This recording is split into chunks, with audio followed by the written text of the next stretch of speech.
नमस्कार, मैं senior inspector Abhimanyu Jindal crime petrol Dastak में आप सभी का स्वागत करता हूं। आज हमारे हिंदुस्तान में प्रोग्रेस की रफ्तार तेजी से बढ़ रही है, लेकिन जुर्म भी थमने का नाम नहीं ले रहा। यह बढ़ता हुआ क्राइम ग्राफ पुलिस फोर्स के लिए प्रोफेशनल चैलेंज तो है ही, साथ ही जाती तौर पर जब पुलिसमैन रोजाना कत्ल और कातिल की इतनी बेरहमी देखता है तो उस पर भी इसका जरूर असर पड़ता है। एक तरफ हम तरक्की की ओर बढ़ रहे हैं, भाग रहे हैं, दूसरी तरफ जुर्म भी हमारे साथ बढ़ रहा है। ये बढ़ता हुआ जुर्म और घटती हुई इंसानियत कहीं समाज के लिए कोई दस्तक तो नहीं?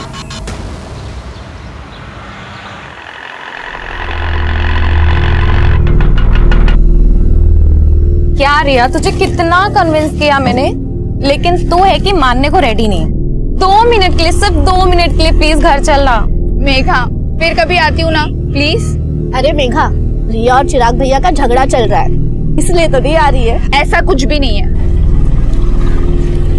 कितना खाती है तू? फिर भी मेरा फिगर मेंटेन है, खुद को देखो। चिप्स खाकर और भी नमकीन होती जा रही हो। वर्षा और मेघा रायवाची बहनें, अरे काम कर देना, हम लोग भी अपना नाम बदलकर बादल और मेघ रख लेते हैं, चारों मिलकर बिजलियां कड़काएंगे। भाई मजा आ जाएगा। हाय हाय।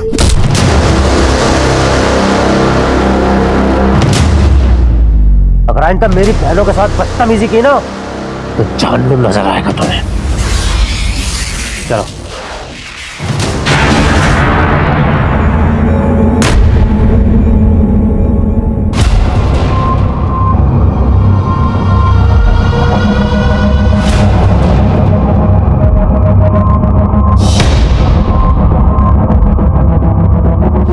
ये यहाँ क्यों आया?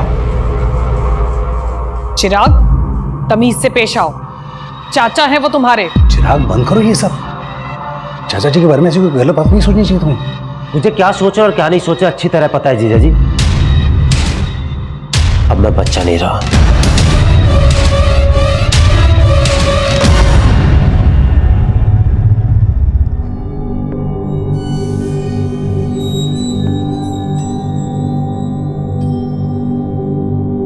भाई साहब, मेरा मानना है प्रीत रीत से बड़ी होती है।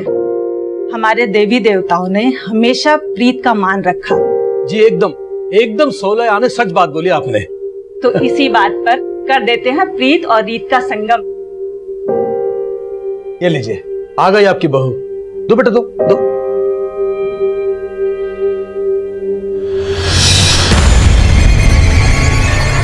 चाय इधर है। चाय?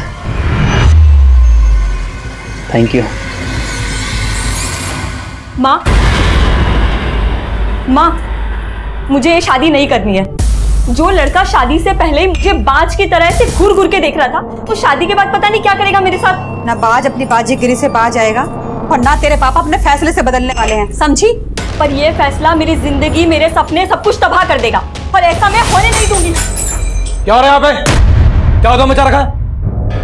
कुछ नहीं पापा, बस कब गिर गया था। कब गिर गया था? सिर्फ कब नहीं फूटा है, लगता तेरा दिमाग खराब हो गया है। Very funny. ऐसे जोक्स तुम कहाँ से ढूंढ के लाते हो? पर अब जोक नहीं, मैं एक सीरियस बात करना चाहता हूँ तुमसे। कैसी बात? क्या तुम्हारा सच में कोई पास नहीं है? तुमने मुझसे कुछ छुपाया है? जो बातें मुझे तुम्हें बतानी चाहिए थी मैं पहले ही बता चुकी हूँ। सच में मेरा कोई पास नहीं था। एनीवे, मैं तुम्हारे लिए एक गिफ्ट लेके आया। इसमें क्या है? ये ड्रेस पहन लो, मेरी खातिर।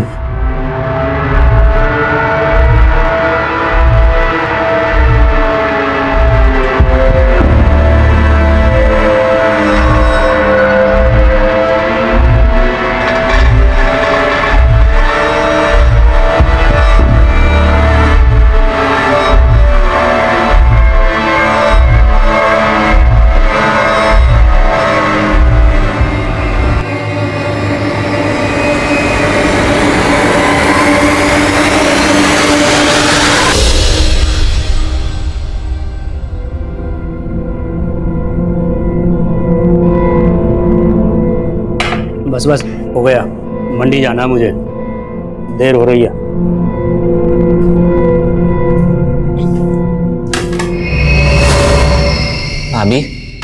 आप यहाँ खुश नहीं हो ना?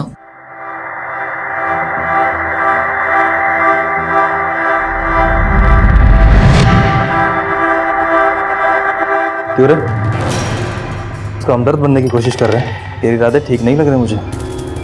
बताऊं क्या राजीव भैया को? तो बता दो ना, मुझे फर्क नहीं पड़ता है।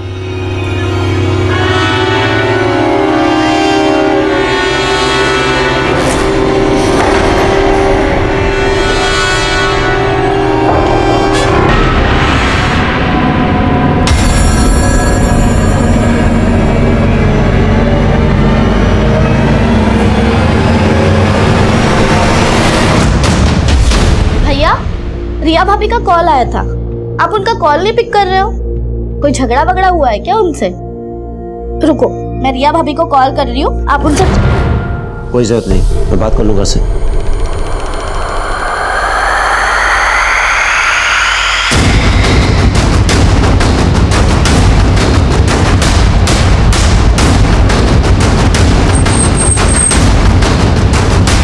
सर, एक लड़के की बॉडी है।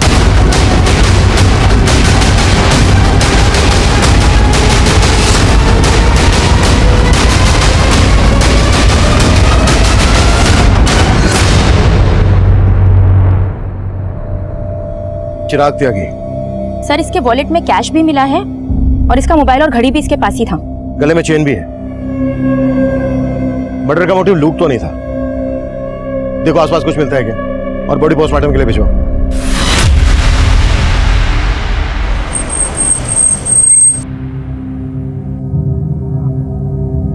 हमें चिराग की लाश एमसीडी पार्क के पास एक खाली प्लॉट में मिली। आप लोगों से चिराग कुछ कहकर गया था कि कहाँ जा रहा है? चिराग भैया ने तो कुछ बताया नहीं था, पर हो सकता है वो रिया भाभी से मिलने गए हो। रिया भाभी? चिराग शादीशुदा था? नहीं सर, चिराग भैया की शादी होने वाली थी। रिया चिराग भैया के फियांसे हैं। मॉर्निंग में मुझे रिया भाभी का कॉल आया था, वो बोल रही थी कि चिराग भैया उनका फोन पिक नहीं कर रहे हैं। भैया, रिया भाभी का कॉल आया था, आप उनका कॉल नहीं पिक कर रहे हो? कोई झगड़ा वगड़ा हुआ है क्या उनसे? रुको, मैं रिया भाभी को कॉल कर रही हूँ, आप उनसे। कोई जरूरत नहीं, मैं बात कर लूंगा से। जब भैया गए थे तब उनका मूड भी काफी ऑफ लग रहा था।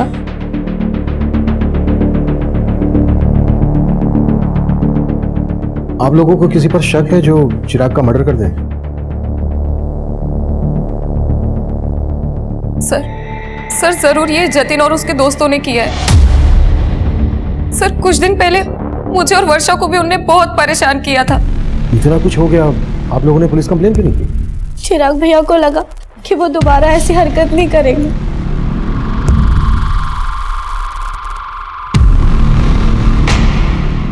रविंदर, जतिन और उसके दोस्त के बारे में पता करो और उठा लो दोनों को।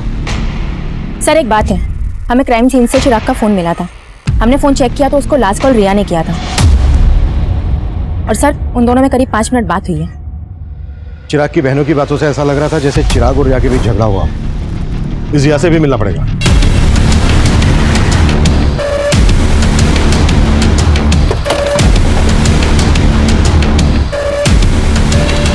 सर, चिराग मुझसे नाराज था, इसलिए वो मेरा फोन पिक नहीं कर रहा था। नाराजगी की वजह क्या थी? एक्चुअली मेरे पेरेंट्स का कहना था कि शादी के पहले हमें ज्यादा नहीं मिलना चाहिए, और वो मुझसे मिलना चाहता था। मैंने उसे मना कर दिया तो उसे ये बात बुरी लग गई। चिराग की फोन पर आखिरी बार बात तुमसे हुई थी, क्या बातें हुई थी तुम दोनों के बीच?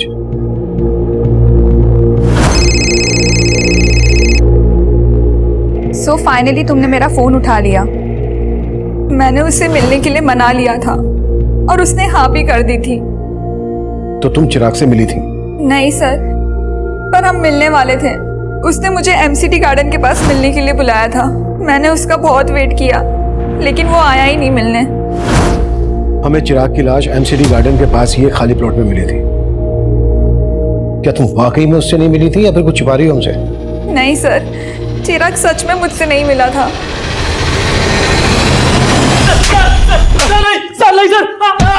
सर नहीं, सर मुझे कुछ नहीं मालूम सर मैंने कुछ नहीं किया सर। तूने नहीं किया तो जतिन ने किया होगा। जतिन कहाँ है? सर जतिन 2 दिन पहले सर कुरुक्षेत्र गया था सर, और सर चिराग का मर्डर तो सर कल हुआ था। सर जतिन ने भी चिराग को नहीं मारा सर। अगर जतिन ने चिराग को नहीं मारा है तो वो अपना फोन बंद करके क्यों बैठा है? और कुरुक्षेत्र में कहाँ है वो? सर मुझे नहीं मालूम सर, मैं सर बोल रहा हूँ सर। नहीं मानेगा तो नहीं नहीं नहीं नहीं।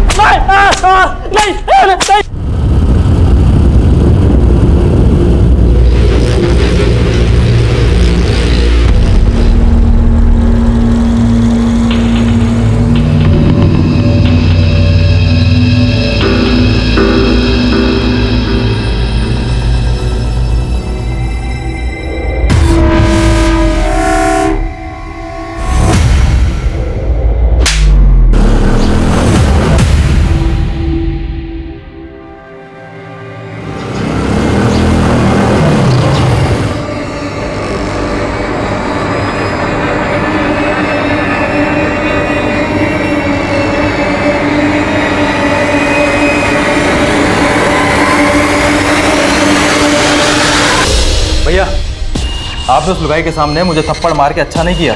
मैं चप्पल बाहर खोल के घुसा था। मैं चप्पल गई बाहर में, हमने तय किया था ना वो सिर्फ मेरी है।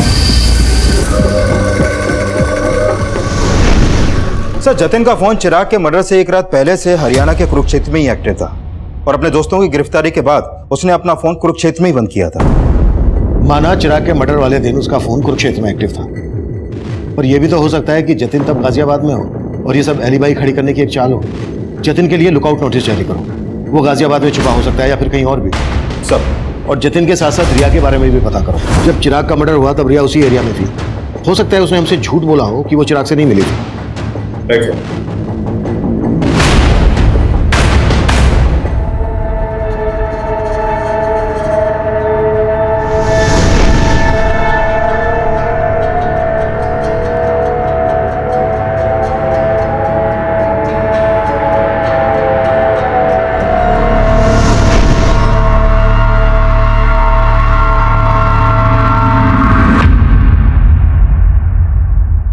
पानी पियो, लो पानी पियो।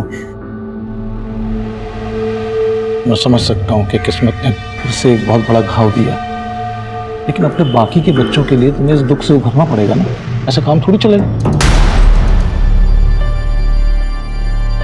चिराग के जाने के बाद चाचा जी को तो लाइसेंस मिल गया आने का। मुझे कुछ ठीक नहीं लग रहा है।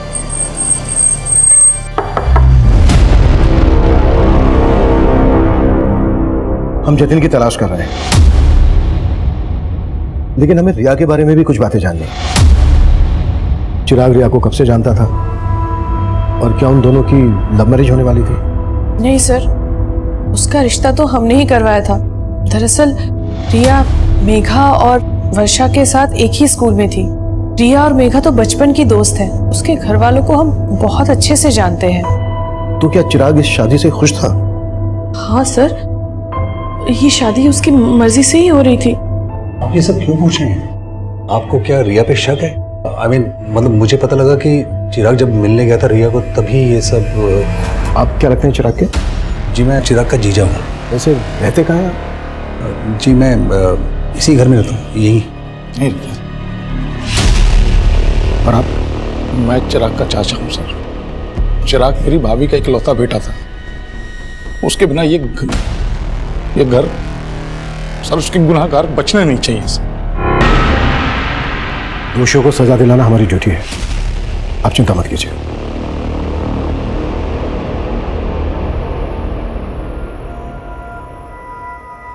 चिराग के चाचा और जीजा को ज्यादा ही कंसर्न लग रहे थे। चिराग के फादर थे नहीं, जीजा घर जमाई। चेक करो कोई पर्सनल या प्रॉपर्टी को लेकर इश्यू तो नहीं था इन लोगों के बीच।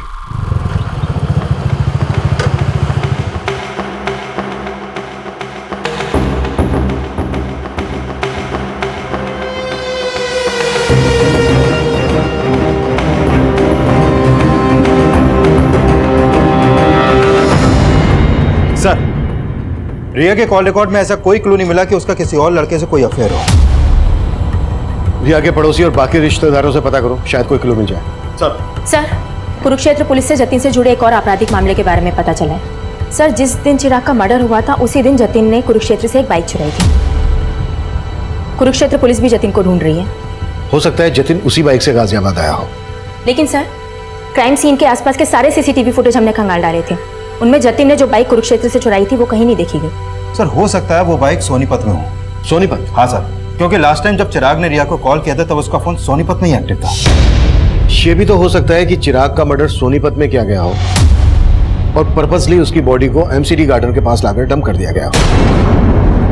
चिराग का फोन सोनीपत में जहां जहां एक्टिव था वहां के सीसीटीवी खंगालो और चिराग की फैमिली से भी पता करो कि वो सोनीपत क्यों गया होगा। पता किया सर, लेकिन उन्हें इस बारे में कुछ नहीं मालूम है। लेकिन सर, चिराग के चाचा रमाशंकर सोनीपत से कुछ 50 किलोमीटर दूर पानीपत में रहते हैं। चाचा के खिलाफ कुछ मिला? फिलहाल तो नहीं सर, लेकिन हम पता कर रहे हैं। और ये भी पता लगाओ कि जतिन का चिराग से जुड़े किन किन लोगों से कनेक्शन था। हो सकता है चिराग के मर्डर में जतिन को मोहरा बनाया गया।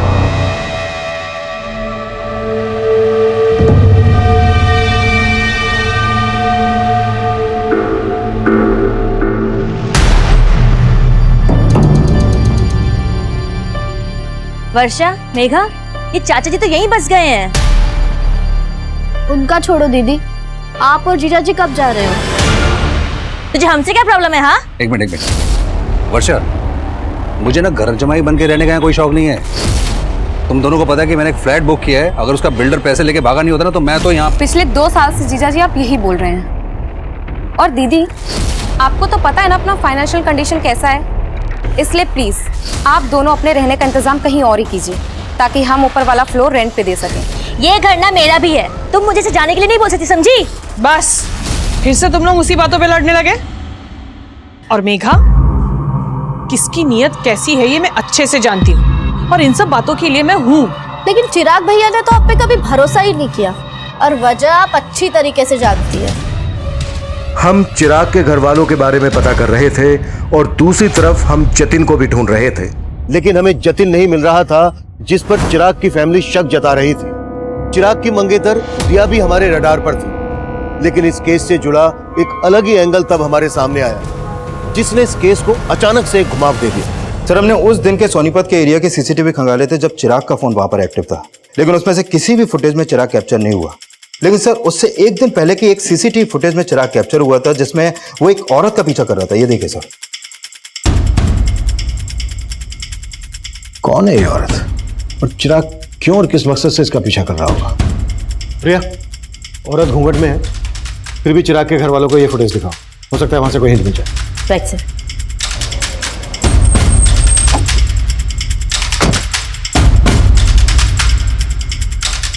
आप जानती हैं ये औरत कौन हो सकती है?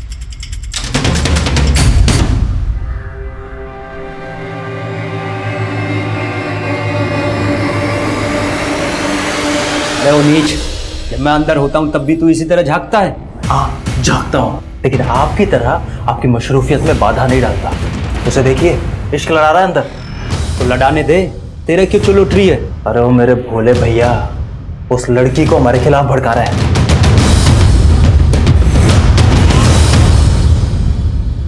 सर, चिराग की फैमिली इस औरत को आइडेंटिफाई नहीं कर पाई।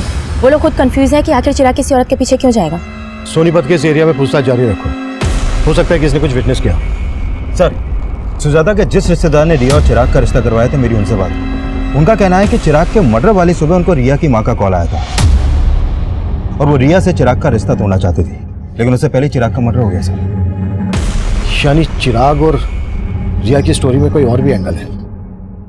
रिया की मदर ये रिश्ता तुड़वाना चाहती थी तो जाहिर सी बात है रिया को ये बात पता होगी, लेकिन रिया ने हमसे बताई नहीं। इस रिया से दोबारा मिलते हैं। अरे बाबली, अरे रो क्यों रही है? अरे आज रोने का दिन ना है, आज तो हंसने का मौका है। अरे अपना मुकुल है ना, उसका हैप्पी बर्थडे है और उसे आज मैं अपना दिन तोहफे में दूंगा। सर, मम्मी मेरे कहने पे ये रिश्ता चिराग से तोड़ने वाली थी, लेकिन फिर उसका मर्डर हो गया। मुझे इसलिए कुछ समझ में नहीं आ रहा था कि आप लोगों को ये बात बोलूं या ना बोलूं। समझ में नहीं आ रहा था क्या फिर जानबूझकर ये बात हमसे छुपाई गई? नहीं सर, ऐसा कुछ भी नहीं है। तो फिर कैसा है? शादी क्यों तोड़ना चाहती थी? सर, एक्चुअली वो चिराग कुछ दिनों से बहुत अजीब बिहेव करने लगा था। पहले वो जब भी मिलता था अच्छी बातें करता था, लेकिन अचानक से उसके बिहेवियर में चेंजेस आ गए। रिया, एक सीरियस बात करना चाहता हूँ तुमसे। कैसी बात? क्या तुम्हारा सच में कोई पास्ट नहीं था? जो बातें मुझे तुम्हें बतानी चाहिए थी मैं पहले ही बता चुकी हूँ। सच में मेरा कोई पास नहीं था। एनीवे, मैं तुम्हारे लिए एक गिफ्ट लेके आया। ये ड्रेस पहन लो।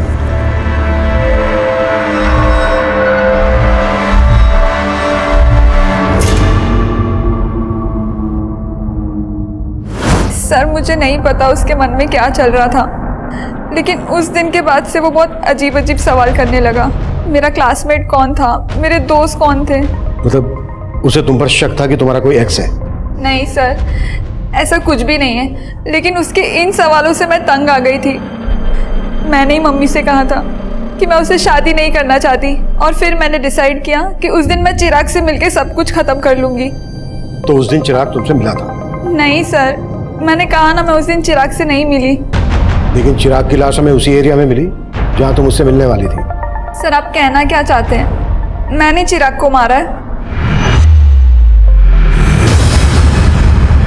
सर, माना रिया के बयान से लग रहा है कि चिराग को डाउट था कि रिया का कोई पास्ट होगा, लेकिन जितना हमने रिया के बारे में पता किया, उसे कहीं नहीं लगा कि रिया की लाइफ में कोई और लड़का भी होगा। लेकिन सवाल यह है कि चिराग को शक क्यों था?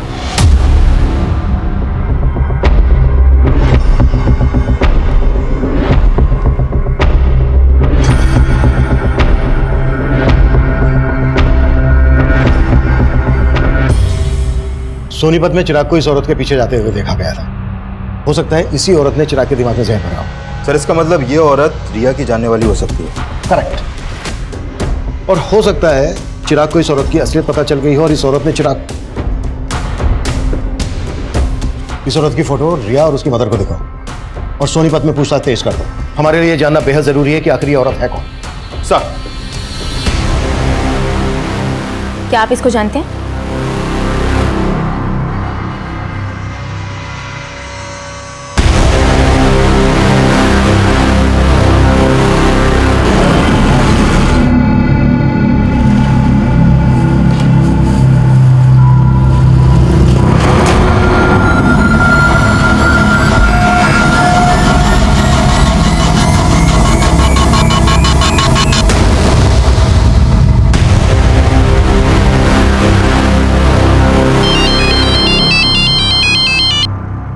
हेलो,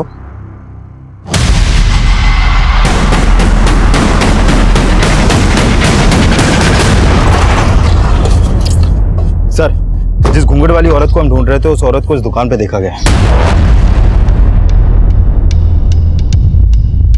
सर, वो औरत उस दिन यहाँ खरीदारी करने आई थी। सुनिए, अब जी नहीं पहचाना? अरे चिराग। उसके बाद वो लड़का भी यहाँ से उस औरत के पीछे चला गया था।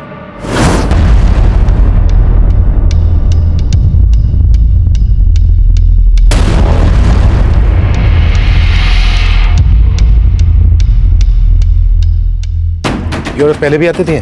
जी सर, 3-4 महीने पहले कभी कभी आया करती थी, लेकिन तब उसकी शादी नहीं हुई थी। उस दिन पहली बार मैंने उसको साड़ी में देखा था। ये रहती कहाँ थी? सर, इसका आइडिया नहीं है। हो सकता है ये औरत यहीं कहीं आसपास रहती हो। पूछताछ करो, कैसे भी करके पता लगाओ कि आखिर ये औरत है कौन। सर,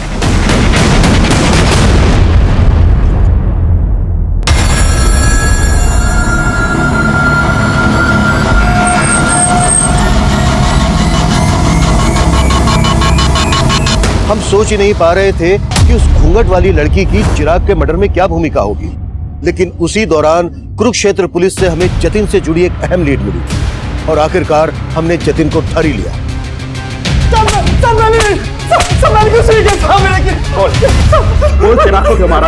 मैंने बिल्कुल नहीं मारा। लेकिन हमारी लगातार कोशिशों के बावजूद जतिन इस बात से इनकार करता रहा कि उसका चिराग के मर्डर से कोई लेना देना था। वहीं उस घूंघट वाली औरत की तलाश हमें एक ऐसे मकाम पर ले आई जहां हमारे सामने आया कि चिराग अपने सोशल मीडिया अकाउंट से उसके टच में था। वहीं उस लड़की का सोशल मीडिया प्रोफाइल उसका एक नया रूप लेकर हमारे सामने आया। साइबर सेल ने चिराग के फेसबुक अकाउंट को क्रैक किया है। सर, इसके अकाउंट में इस लड़की का प्रोफाइल रितु सिंह के नाम से है और चिराग के मर्डर से पहले तक इन दोनों के बीच में काफी चैटिंग हो रही थी। तुम रिया से शादी करके बहुत बड़ी गलती कर रहे हो। रिया का कई लड़कों के साथ अफेयर था और मेरे एक फ्रेंड को भी उसने धोखा दिया। तुम्हें विश्वास नहीं हो रहा है ना मेरी बात पर? मेरे फ्रेंड ने मुझे बताया कि रिया की बेड पर दिल है, जो वही जान सकता है जिसका उसके साथ फिजिकल रिलेशन था। सर यानी ये ऋतु रिया को भी जानती है और उसके बॉयफ्रेंड को भी। लेकिन रिया ने ऋतु का फोटो आइडेंटिफाई नहीं किया और ना ही उसकी बैकग्राउंड से हमें यह पता चला है कि रिया का किसी के साथ कोई अफेयर था। हो सकता है कि ऋतु रिया के खिलाफ चिराग को भड़का रही हो। चिराग ने अपने मदर से एक दिन पहले मैसेज किया था कि मैंने तुम्हें सोनीपत में देखा था लेकिन तुमने मुझे देखकर अनदेखा किया। और उसके जवाब में ये लिखती है, उस समय मुझे कुछ सूझा नहीं था, मैं तुमसे दोबारा मिलने के लिए तैयार हूँ। उसके बाद कोई चैटिंग नहीं हुई। सर इसका मतलब चिराग इस लड़की से मिला होगा और जरूर चिराग के मर्डर में इसी लड़की का हाथ होगा सर। लेकिन उनकी चैटिंग से ऐसा लग नहीं रहा है कि सिर्फ ऑनलाइन फ्रेंड थे, शायद इससे कुछ ज्यादा था। May be affair. लेकिन सर चिराग के कॉल रिकॉर्ड में तो ऐसे किसी भी ऋतु नाम की लड़की का कोई नंबर नहीं मिला है। लेकिन चैट से ऐसा लग रहा है कि इन दोनों के बीच सिर्फ चैटिंग नहीं होती थी, फोन पर भी बातें होती होंगी, शायद इंटरनेट कॉलिंग। मामला जिल्टेड लवर का लग रहा है। लुक, चिराग और ऋतु एक दूसरे को पसंद करते थे, लेकिन चिराग रिया से शादी करने वाला था, तो हो सकता है ऋतु को ये बात पसंद नहीं हो और इसलिए उसने रिया के खिलाफ चिराग के दिमाग में जहर भरा हो और जब उसे लगा कि उसका प्लान फेल हो रहा है तो उसने चिराग को मरवा दिया। पर इस लड़की का प्लान तो ऑलमोस्ट सक्सेस हो ही चुका था सर, क्योंकि रिया चिराग को शादी के लिए मना ही करने वाली थी। लेकिन इससे पहले कि रिया चिराग से मिल पाती, चिराग का मर्डर हो गया। एक काम करो, ऋतु के बारे में सब कुछ पता करो।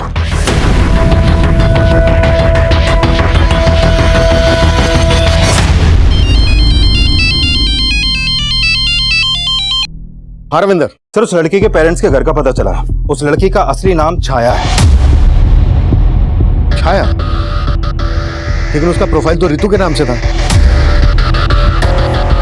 है कहाँ ये लड़की? उसके पेरेंट्स ने मुझसे ज्यादा बात तो नहीं की सर, लेकिन हाँ पड़ोसियों से पता चला है कि छाया की शादी 3 महीने पहले ही हो गई थी और उसका ससुराल कुरुक्षेत्र में कहीं पर है। लेकिन उसके पेरेंट्स तुमसे बात क्यों नहीं कर रहे हैं? एक काम करो, उसके पेरेंट्स के कॉल रिकॉर्ड्स स्टडी करो, उसमें तुम्हें छाया उस ऋतु का भी नंबर मिलेगा और कुरुक्षेत्र के उसके ससुराल वालों का भी।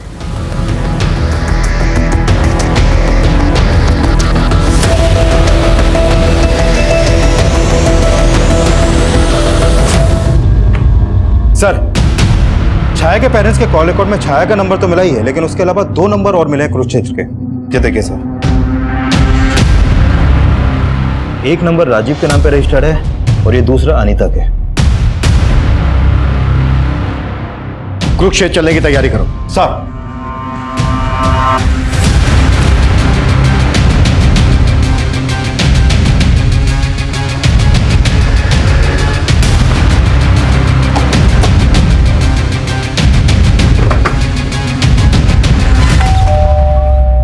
जी, हम छाया से मिलने आए हैं। हमें पता चला है कि उसकी यहीं पर शादी हुई है। जी वो मेरी बीवी है, लेकिन आप उससे क्यों मिलना चाहते हो? हमें केस के सिलसिले में उससे बात करनी है। केस? कौन सा केस साहब?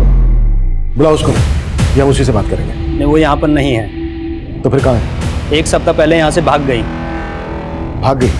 जी, और अब हम उसके बारे में कोई बात भी नहीं करना चाहते हैं। धन्यवाद।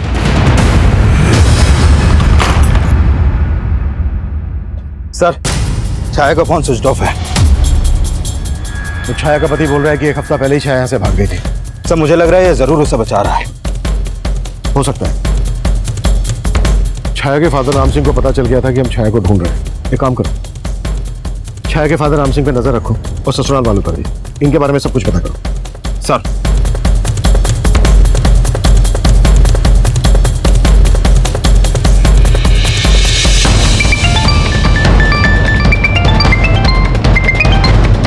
जय हिंद सर।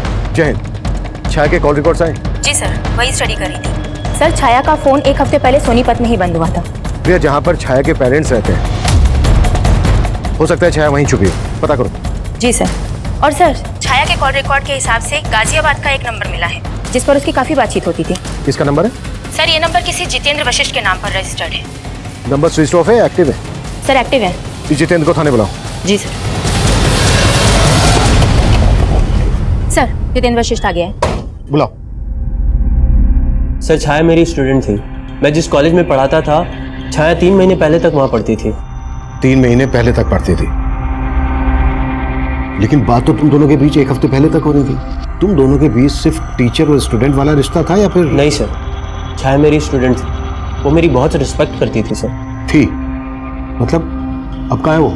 सर मैं आपको सब कुछ बताता हूँ। दरअसल छाया एक ऐसे कम्युनिटी से बिलोंग करती है जहाँ एक ही लड़की की शादी परिवार के सभी बेटों के साथ कर दी जाती थी। What? हाँ सर, कुरुक्षेत्र में उसकी शादी 3 भाइयों के साथ हुई थी, लेकिन वो इस शादी के खिलाफ थी, पर उसके पेरेंट्स ने उसकी एक बात नहीं सुनी और वो अपनी तकलीफ मुझसे शेयर करती थी। 1 हफ्ते पहले वो मुझसे नरेला मिलने आई थी। सर वो अपने 3 पतियों से तंग आकर वहाँ से भाग आई थी। वो मेरी हेल्प चाहती थी सर। कैसी हेल्प? सर उसको पैसों की ज़रूरत थी। उसने मुझसे कहा था कि मुंबई में उसकी एक फ्रेंड है जो एनजीओ में काम करती है। मैंने उसे मुंबई जाने के लिए 10,000 रुपये भी उधार दिए थे और फिर उसके बाद वो चली गई। लेकिन फोन तो उसका अभी बंद आ रहा है। सर मुझे भी ये समझ में नहीं आ रहा है। अच्छा, मुंबई में कहाँ जाने वाली थी वो और किस फ्रेंड की बात कर रही थी? सर इस बारे में उसने मुझसे कुछ नहीं बताया।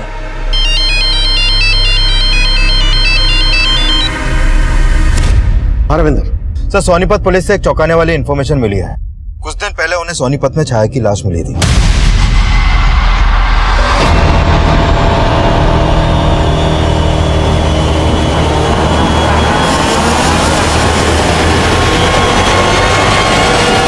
सर सोनीपत पुलिस ने छाया का पोस्टमार्टम करवाया तो सामने आया कि छाया का मर्डर भी चिराग की तरह उसका गला दबा के किया गया था और उसकी मौत 1 हफ्ते पहले तभी हो गई थी जब उसका फोन बंद हुआ। लेकिन जितेंद्र की ये बात सही निकली कि छाया की शादी 3 भाइयों से हुई थी। Right sir. और उस गांव में ऐसी कई औरतें हैं जिनके एक से ज्यादा पति हैं और सभी वहां के जमींदार हैं। सर उस गांव की रीति के हिसाब से एक ही परिवार के सभी बेटों की शादी एक औरत से इसलिए करवाई जाती है ताकि जमीन का बंटवारा ना हो, लेकिन औलाद पैदा करने का हक सिर्फ बड़े भाई को होता है। बाकी के भाई उस औरत को सिर्फ एक सेक्स वर्कर की तरह इस्तेमाल करते हैं। सर छाया इस शादी के खिलाफ थी। हो सकता है चिराग और छाया का शादी के पहले से अफेयर हो। इस बात में सच्चाई नहीं लग रही, क्योंकि चिराग रिया से शादी करने वाला था और छाया चिराग से ऋतु बनकर चैटिंग करती थी। हाँ, एक बार को यह हो सकता है कि छाया के 3 पतियों को ऐसा लगा हो कि छाया और चिराग का अफेयर चल रहा है, इसलिए उन्होंने पहले चिराग को और उसके बाद छाया को मार डाला। संतोष, बहुत हो गया तेरा 1/3 और हम तेरी हड्डियों के पट्टे खट्टे करेंगे। बोल, क्यों मारा चिराग को, क्यों मारा छाया को? साहब हम तो बोल साहब हम तो चिराग को जानते भी नहीं थे और छाया तो घर से भाग गई थी साहब। हम सच बोल रहे हैं साहब, हमने कुछ नहीं किया। झूठ ना बोलो साहब, इन दोनों ने ही मारा है छाया को। झूठ क्यों बोल रहा है तू? पीछे रह के बात कर। बोल। झूठ बोल रहे हैं साहब, ये इन दोनों ने ही मारा है। मुकुल को दूसरे कमरे में लेकर आओ। साहब चिराग कौन है ये तो मैं भी नहीं जानता, कि मेरे दोनों भाइयों ने सर जीना हराम कर दिया था उसका। और शादी तो तूने भी की थी उससे। सर जैसी जबरदस्ती उसके साथ हुई थी वैसी ही मेरे साथ हुई थी। छोड़ो मुझे। अरे तू चल अंदर, छोड़ो मुझे। बना हैप्पी बर्थडे और वो भी हमारे सामने, और साबित करके बता कि तू उसका कसम है कि इसका यार। चल कपड़े उतार चल। क्या बोल रहे हो ये भैया? कपड़े उतार चल। अरे तू भी उतारना। मैं छाया की तकलीफ समझता था, इसीलिए मैंने उसे भागने में मदद की थी।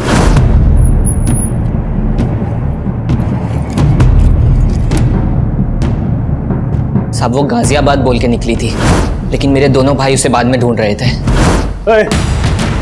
सच सच बता दे, कहाँ भेजा तूने उसे? नहीं भैया, मैंने उसे नहीं भगाया है। मम्मी कसम, मैंने उसे नहीं भगाया है। मम्मी आप तो। सर मुझे पक्का यकीन है उन्होंने उसे ढूंढ के मार दिया होगा। हमें पता चला है गाजियाबाद में वो अपने एक टीचर जितेंद्र से मिली थी, उससे 10,000 रुपये भी उधार लिए और वहां से सीधे मुंबई जाने वाली थी। मुंबई में उसकी एक फ्रेंड है जो एनजीओ में काम करती है। उसकी ऐसी किसी फ्रेंड को जानते हो जो मुंबई में रहती है? नहीं साहब, उसने तो बस मुझे इतना ही बताया था कि वो गाजियाबाद में अपने किसी दोस्त से मिलने जा रही है। इसके अलावा उसने मुझे कुछ नहीं बताया था साहब। सर मैंने चिराग के कॉल रिकॉर्ड्स में एक नंबर आइडेंटिफाई किया है जिस पर उसकी काफ़ी बात होती थी। वो नंबर उसके दोस्त उमेश का है। सर मैं और चिराग एक ही स्कूल में पढ़ते थे, हम दोनों काफी अच्छे दोस्त थे। तुम्हें क्या लगता है चिराग का मर्डर किसने किया होगा? उसको नापसंद करने वाले उसके घर वाले भी थे। मतलब किसकी बात कर रहे हैं? सर एक तो उसके चाचा, चिराग से उनकी बिल्कुल नहीं बनती थी और मैं अपने जीजा से भी तंग आ गया था। उमेश। हाँ भाई। मैं जीजा जी से ज्यादा ना अपनी बहन नीलम के लिए दुखी हूँ। क्यों? अरे जीजा जी किसी काम के नहीं है। नौकरी ढूंढना तो दूर की बात, हमारे घर में आके बैठ गए। मैं दीदी की वजह से चुप हूँ, नहीं तो सर चिराग के जीजा की उनके घर पर भी नजर थी और एक बार तो उन्होंने चिराग की माँ के गहने तक गायब किया। चिराग के जीजा ने चोरी भी की थी? हाँ सर, और कहानी ये बताई कि गहने किसी ने लूट लिया। मैं सुनार के पास से जब आया तो यहाँ पर आया, ये यहाँ पर ये एक आदमी मिला, इसने मुझे चूल्हा दिखाया, मैंने यहाँ से गहने लिए और वहाँ कहीं भाग गया वो। लेकिन चिराग ने कंप्लेंट करने से मना कर दिया था क्योंकि उसे पता था कि अगर वह कंप्लेंट करेगा तो चिराग का जीजा ही झूठा साबित होगा और घर की बदनामी होगी। चिराग को अपने चाचा के साथ क्या प्रॉब्लम थी? सर आप जैसा सोच रहे हैं ऐसा बिल्कुल नहीं। माना कि चिराग मुझे पसंद नहीं करता, लेकिन सुजाता भाभी में चिराग की जान बसती तो मैं उसे कैसे मरवा सकता हूँ? चिराग में सुजाता की जान बसती थी और तेरी जान सुजाता में बसती है, इसलिए सुजाता की जिंदगी में जगह बनाने के लिए तूने चिराग को मरवा दिया। क्या सर, जब चिराग का मर्डर हुआ मैं तो शहर में था ही नहीं सर, मैं तो शहर के बाहर था सर। तेरे सारे कांड पता कर लिए हमने, कभी चिट फंड का तो कभी नकली पेपर्स बनवाकर प्रॉपर्टी का धंधा, बहुत लोगों को चूना लगाया तूने। और वो तू घर बिकवा कर भी नीलम का हिस्सा लेना चाहता था और तेरे रास्ते का रोड़ा था चिराग। सर आप मेरे और भाभी के रिश्ते को लेकर गलत सोच रहे हैं। दरअसल उमाशंकर भाई साहब कई साल पहले गुजर गए, तो भाभी का ख्याल मेरे अलावा कौन रखता?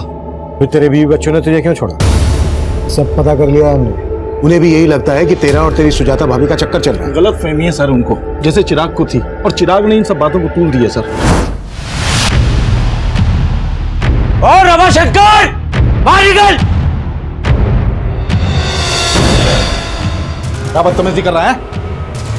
इधर आके बात कर। अंदर तो मेरे पाँव के जूते भी नहीं जाएंगे। लास्ट वार्निंग दे रहा हूँ, अगर मेरी माँ से मिला ना तो अच्छा नहीं होगा रमाशंकर। सर इस चिराग की वजह से मेरी फैमिली मुझे शक की निगाह से देखने लगी थी। हो सकता है इसी बात का बदला लिया हो तूने चिराग से। सर मैं मानता हूँ कि मैं बहुत घटिया आदमी हूँ, लालची आदमी हूँ, लेकिन ये चिराग के मर्डर में मेरा कोई रिलेशन नहीं है सर। मेरे और सुजाता भाभी के बीच में तेवर भाभी से पहले दोस्ती का रिश्ता है। मतलब? सर बड़ी भाभी सुनीता की मौत के बाद। अब ये सुनीता भाभी कौन है? सर मेरे भैया की पहली पत्नी। सर उनकी मौत के बाद भैया ने सुनीता भाभी की छोटी बहन सुजाता से शादी कर ली ताकि उनके बच्चों को माँ का प्यार मिल सके। मतलब नीलम और चिराग तुम्हारी सुजाता भाभी के बच्चे नहीं है?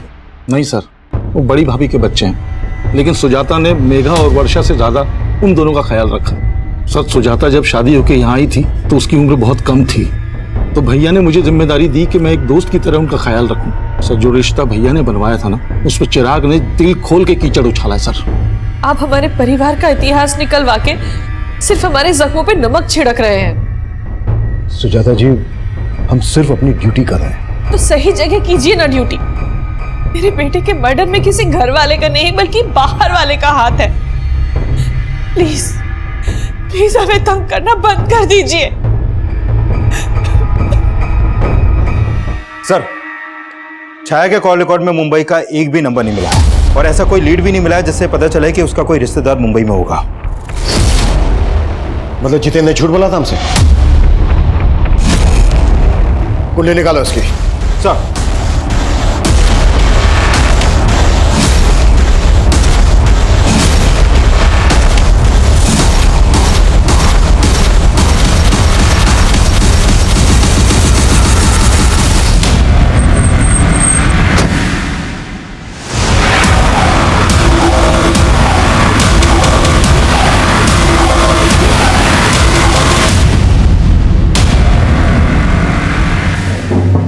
छाया का टीचर, मेघा का लवर। अब ये बोल छाया को ऋतु बनाने का क्या चक्कर है? पहले चिराग का मर्डर, उसके बाद छाया का मर्डर। ये कहानी क्यों और कैसे रची?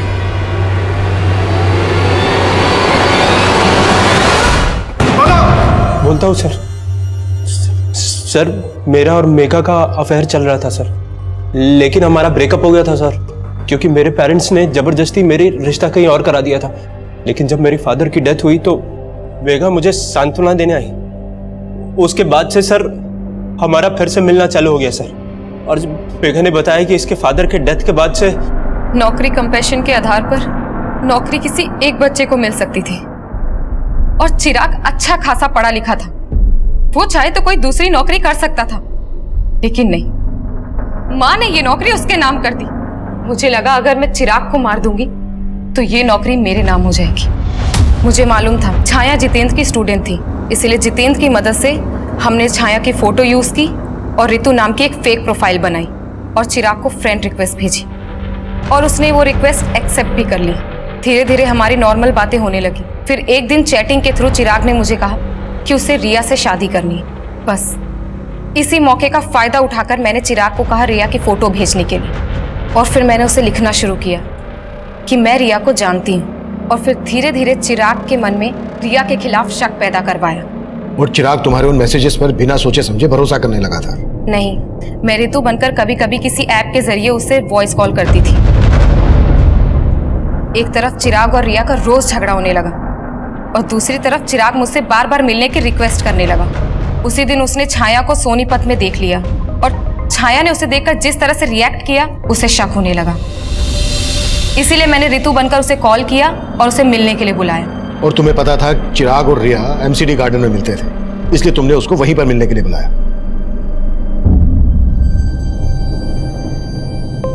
भैया, मेघा तू? रिया ने मुझे आपके पास भेजा है, चलिए मैं आपको उसके पास ले चलती हूँ।